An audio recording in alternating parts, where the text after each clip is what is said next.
എത്ര ക്ലോസ് ഫ്രണ്ട്സിൻ്റെ ഇടയിലും അകൽച്ച ഉണ്ടാകാൻ ചെറിയൊരു കാരണം മതി.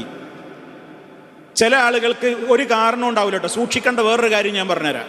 തമ്മിലൊരു പ്രശ്നം ഉണ്ടാവില്ല, പക്ഷെ ദീർഘകാലം പിന്നെ കാണുന്നുണ്ടാവില്ല, ഫോണും ചെയ്യുന്നുണ്ടാവില്ല.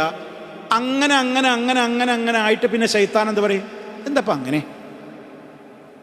ഓനക്കെന്തോ ഇല്ലേ, അല്ലെങ്കിൽ ഓൾക്കെന്തോ ഉണ്ടായിട്ടല്ലേ ഇപ്പോൾ, ആ എന്നാ ഞാൻ കാണിച്ചു തരാം.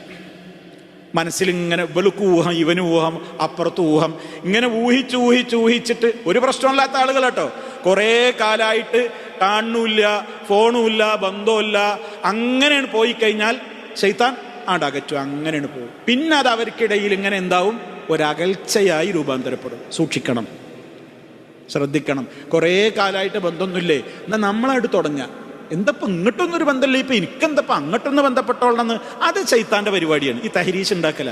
അതിന് നമ്മൾ നിൽക്കരുത്. നമ്മളാണ് തുടക്കം കുറിച്ചിട്ട് ആ ഒരു അകലുണ്ടല്ലോ, ഇത്ര കാലുള്ള ആ ദൈർഘ്യം, അത് നമ്മളൊന്നായിട്ട് അവസാനിപ്പിച്ചാൽ നേരത്തെ പറഞ്ഞ ഹൈറായ മനുഷ്യൻ നമ്മളായിരിക്കും.